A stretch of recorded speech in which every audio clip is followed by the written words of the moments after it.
Yo, what's up, snipers, and welcome back to our Minnesota Wild GM mode. So in the last episode, we took on the Chicago Blackhawks and we managed to sweep them and advance to the conference finals, but we have to face now a team that went 8-1 in the first two rounds, and that is the Edmonton Oilers. Obviously, their best player being Connor McDavid, who is a 98 overall, so it's going to be a really tough battle to get through these Oilers, but hopefully we can get on to the Stanley Cup Finals for the first time since 2000 and I would like to say 2021 or 22 maybe, but I'm not 100% sure. So anyways, game one, we got home ice advantage. Obviously, since we won the President's Trophy, let's get it done. First period, nicely done. We score first. Haas makes it 1-0. Shots are 14-10 in favor of the Oilers. Second period, and we have a 2-0 lead, so we're shutting out their top player in McDavid. Cramps makes it a 2-0 game going into this third period. And Jared Malone picks up his first playoff goal, I think. 3-0. Baran's going to make it 4-0. What I don't like about this is usually when you have a blowout first game, you lose the next few games of the series. So hopefully it doesn't stay true like that. And we play good every single game. And there you go. Kaprizov makes it 5-0. We're getting outshot, but we still have a good game, and Paul Harvey's going to break Corson's shutout, but we win game one by a score of 5-1 and give the Oilers only their second loss in the playoffs. So there's all the stats. Hecht had 2 assists, nice. Pretty good depth, I guess. Corson gets first star, Hecht he had 3 assists, wow. Hecht gets second star, Malone gets the third star. So our fourth line actually played really good in that game. Hopefully it can continue in game 2. So we are now 9-3 in the playoffs, and Edmonton is 8-2. Let's get this done, guys. Let's take a 2-0 series lead going back to Edmonton. First period, and it's 1-0 them. Nick Schmaltz. Shots are 9-7 in favor of the Oilers. Second period, and it's a 1-1 game. Cramps ties it up, and we have a tie in shots as well going into the third. Let's see if we can get that next one, guys. And Rubstov is going to take the lead for the Oilers, but we answer pretty much right back as Kaprizov ties the game up. And Bruce Ruchin's going to give us the lead, and we have a 3-2 game here in the third period. Last 10 minutes of the third. Last 7 minutes, last 5 minutes. Are we going to take a 2-0 series lead on the Oilers? And yes, we are. We have won our 9th game in a row, and we are 2 games up on the Oilers and 2 games away from the Stanley Cup Finals. So Cramps from Fitzgerald and Schultz, Kaprizov from Hodges and Surrey, and Ruchin from Kaprizov and Kilger. 3 stars in that game. Kaprizov with 2 points, Ruchin with 1 goal, and Corson with 25 saves. So we've been playing really good hockey. Hopefully it continues in Edmonton. I don't know how good they are on home ice, but we are 2 games away, guys. Let's get it done. So, we are at the Rogers Place, I think it's called. First period, and it's a scoreless first period. So, Corson's been playing great so far. Second period, and it's still scoreless. Shots are 21-19 in favor of us, but we have a tie game at 0 in this third period. Do we have a hero to come through for us here in this third period? Schultz, I know you like the third period, buddy. There you go, Kirill Kaprizov as well. He likes the third period. And we have a 1-0 lead. Is that all she wrote? There you go, Kaprizov again. Holy crap, Kaprizov. He likes these third periods. And we are going to take a 3-0 stranglehold on the Oilers as we've won our 10th game in a row. Wow, Kaprizov with 11 goals in this playoff run. And we are 1 game away from going to our first Stanley Cup Finals since the Toronto Maple Leafs final that we had quite a while ago. Holy crap. Okay, not gonna waste any time getting into this. I know this episode might be a really short episode, but let's see if we can get it done, guys, and go to that Stanley Cup Finals. First period, and it's 1-0. Kilger's got us the first goal of the game. Second period now, still 1-0. And we're shooting them 27-18. Let's just lock it down, guys. There you go. Granlund scores, the veteran, 37 years of age, and we have a 2-0 lead. There you go, Fitzgerald, and it's 3-0, and the Minnesota Wild are 10 minutes away from going to their second Stanley Cup Finals appearance. You know what? We're going to jump into this game when... Oh, there you go. Baran makes it 4-0. We're going to jump into this game around now and watch basically us get our conference, whatever it's called, the conference champions thing. That way I can maybe put it in the recap. So I'll let you guys watch and then I'll see you guys back up here at the end of it. If you're just with us, it's been a tremendous bit of hockey so far and more to come. Off the face-off, he's man up, and so the puck goes to his team.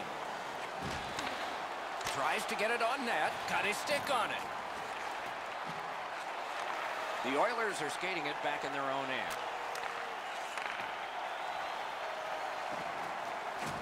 Good pass to him behind the net. Loose puck, couldn't drag it through. That puck is free, went off somebody. Oh, and the pass just didn't work. Nearing the last minute of the third period. Edmonton's in possession through the neutral zone. 1 minute left in the third period. Good defensive work there. Gets in, looks over his options here. That's a brilliant reception of a great long pass. Puck is thrown to Draisaitl. Mashed in. No way he's getting by there. Minnesota's looking to headman up the wing. Shook through great. One-timer. Score!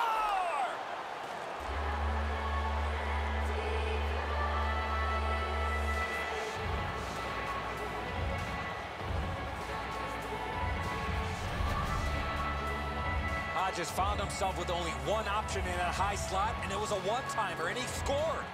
Douglas is square to the puck, but he drops down too quickly, opens up the top of the net.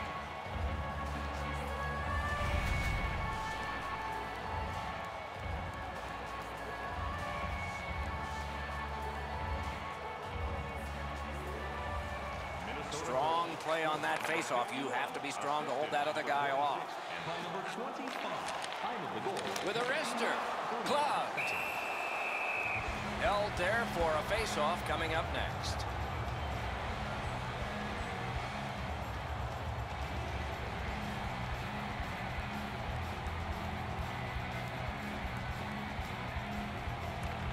The Oilers win the draw. Blocked away. Only a few seconds remaining before the celebrating can start down on the ice because they have won the third round.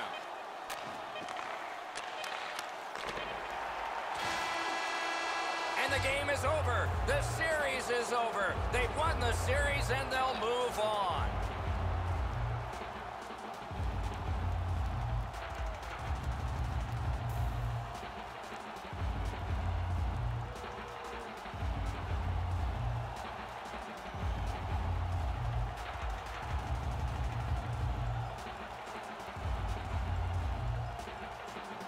And now comes the presentation of the Clarence Campbell Bowl, named for the longtime president of the NHL.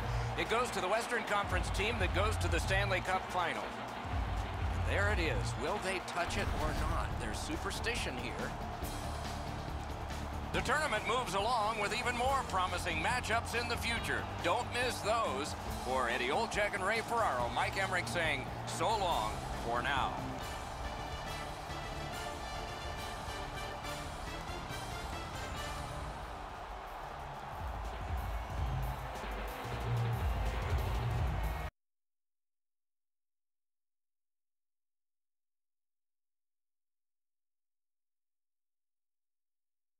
Okay, so there you guys have it. We have advanced to the Stanley Cup Finals. A nice late goal there actually by Hodges. 5-0 shutout for Corson. Let's actually go to the action tracker so I could get the stats of who scored goals. Actually, not the action tracker. Box score. Because I need to get this for the Google Sheets page. But we actually won that easily. McDavid was nowhere in that series. So there's the stats, and yeah, so we're on to the Stanley Cup Finals. Who are we going to face? And now we've won actually 11 straight games, which is pretty crazy. Hopefully the Stanley Cup Finals is just as easy as the last 2 rounds, apparently. Okay, so we are going up against... Sorry, I just had something pop up on my computer.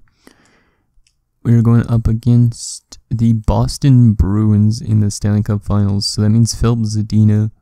They also have Reza and McAvoy. I know this team is deadly. They're 12-6 in the playoffs, but this is going to be a really good matchup. I've looked at their lines a couple times. Let's see, view lines, and then we'll check the player stats for the first 3 rounds. So, Boston, DeBrusk, Nico Hischier. They sent him, I guess, in free agency with Philip Zadina. Yeah, Zadina was really good, 91. Huskins is really good. Yeah, they have some good players, and they have her former player, Nick Ritchie. What the hell is this? Former player, how did he do during the season? 48 points, one of his worst years yet. Chen, yeah, this team's pretty solid for the most part. Their 4th line has a really weak center, though. Don't know why Dalen's so pissed off or something. But, oh, McAvoy's down on the 2nd pairing. Interesting, they split the 2 of them up. But there's Kalanos there and Reza, who's coming back from an injury. I was actually trying to trade for this guy. That was one of the guys I was looking to trade for. Brewer, Englund, and Byzantine. Goaltending-wise, Beach and Dalmont. Interesting. Scratch, they have Lehkonen, who's another former player. Spooner and Stanislav Chistov. Wow, there was actually a Stanislav Chistov that played for Boston before. So that's interesting. Now let's just take a look at the player stats for the first 3 rounds. And then that will be it for this episode. So looks like Kaprizov's still leading the way, not a surprise. Even though he's on our 2nd line, he's been in like our captain pretty much almost the entire time. So 18 points in 15 games, Surrey 13, Fitzgerald 12. Pretty much our entire team's getting points, and that's what I like to see. And yeah, this Jacobs guy was a good person to put in. He's a plus 11 in the playoffs. I had Seabrook in for 3 games, and he was a -2, so it was a good move to put in Jacobs overall-wise. And yeah, Corson has definitely improved a lot in that Stanley Cup Finals, so, or no, that conference finals, I should say. So anyways, guys, that's going to do it for this episode of Minnesota Wild Geo Mode. So next episode, we'll play the Boston Bruins in the Stanley Cup Finals. So thank you guys so much for watching. See you guys next time.